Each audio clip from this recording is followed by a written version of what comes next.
Minerals and energy are very important at the moment, and they contribute to about 40% of the GDP. Imagine that in the gold sector, alumina, and in the oil sector, we have huge players.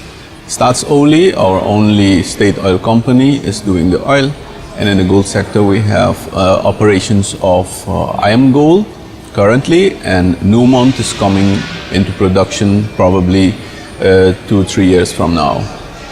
And that's it. Alcoa is in Suriname for almost 100 years already. The best investment opportunities for foreign companies, I believe, would be in the minerals. I mentioned gold in my speech today, but I would also mention other minerals like nickel, copper, titanium, etc., etc. But let's not forget that we have an offshore oil production. At least that is where we're heading to. We have some companies who are interested in the fields. They have contracts already with Staatsolie like Repsol, Total, and Total is interested. They're coming to Suriname, and we're going to have discussions with them on what they would like to do. But other players that are already busy in the oil fields in Suriname, I think they give an indication that the field is very interesting. It looks good.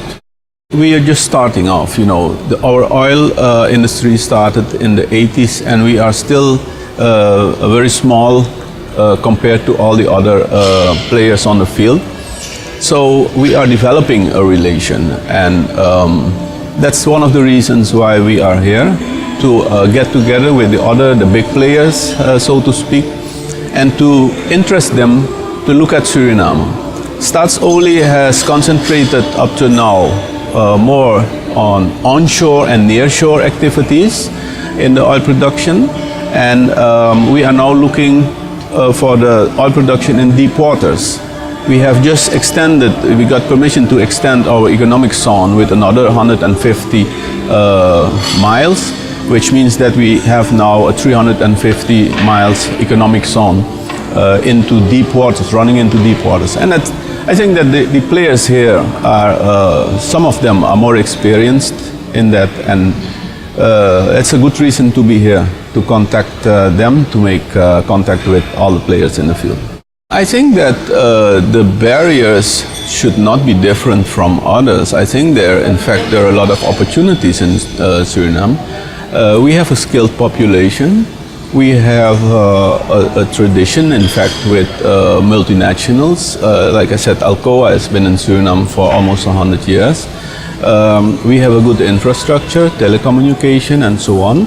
And we have a government that guarantees peace, freedom, what have you, stability. And that is what investors look like, stability. We have a stable environment. Our government is in place since August last year, and we have, for ourselves, we have this goal that we want to accelerate the development of the non-renewable sector, that is mining, especially mining.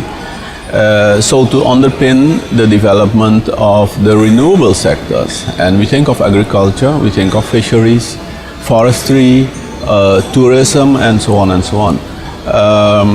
We think that, I mean, it's generally known that the non-renewables, the word is they're non-renewable, they're not going to be there after a while.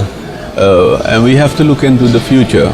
When the non-renewables are gone, we should have a new economy in place.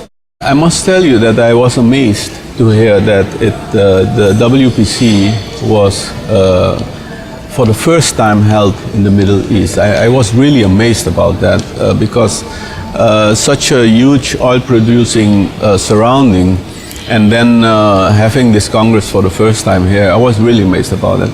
I think it's very important that it happened, so as to stress the importance of the Arab nations, the oil production in this surroundings, and also the fact that we should try and find a way to, you know, to live with everybody in this field.